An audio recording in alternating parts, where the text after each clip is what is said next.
on est les Bitchebi, ce qui veut dire les garçons en géorgien. Ça c'est Damien qui est le spécialiste de la Géorgie qui a trouvé ce nom. Et on s'est rencontrés, en tout cas pour Damien et Olivier, on s'est rencontrés dans les Alpes de Haute-Provence suite à un appel que j'ai fait, parce que ça faisait plusieurs années que j'avais envie de créer un groupe d'hommes. Et un peu plus tard, on a rencontré Vincent en Sardaigne l'année dernière, lors d'une plongée dans la culture sarde et lors de la Semaine Sainte.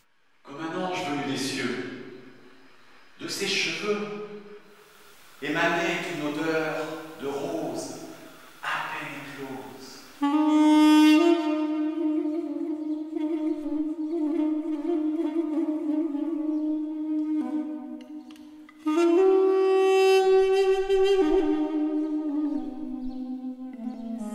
C'est cette approche complexe et un peu mystérieuse, je dois dire, du son, je crois, qui fait la spécificité de certains répertoires, notamment le répertoire sarde, le répertoire géorgien, mais aussi d'autres répertoires qu'on aborde.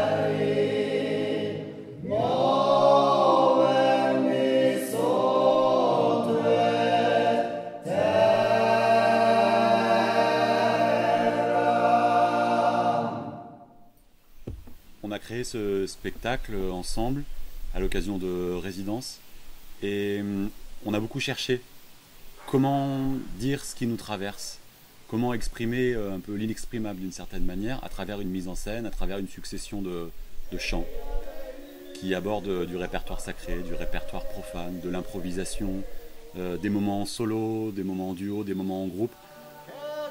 On a tissé un fil qui finalement s'est révélé être celui de notre expérience qu'on vit lorsqu'on chante. C'est-à-dire quelque chose de difficile à identifier, mais à la fois extrêmement intense, concentré, avec de la tenue, avec de l'épaisseur, avec des nuances. Et ce spectacle, il va faire passer le public et nous-mêmes à travers différents états d'être. On l'a vraiment conçu comme une forme d'expérience qu'on va vivre là tous ensemble, peut-être dans une église, peut-être dans une autre salle, et qui sera l'expérience de la résonance.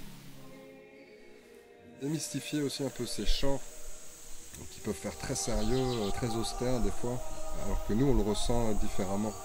Et c'est au contraire des chants qui nous procurent beaucoup de plaisir et on a envie de transmettre ça. Donc on essaye de trouver une forme autour de ces chants qui font que ça va devenir peut-être, on l'espère, plus accessible pour les gens qui vont nous entendre. Ah, si l'amour avait des racines, j'en planterais dans mon jardin, j'en planterais.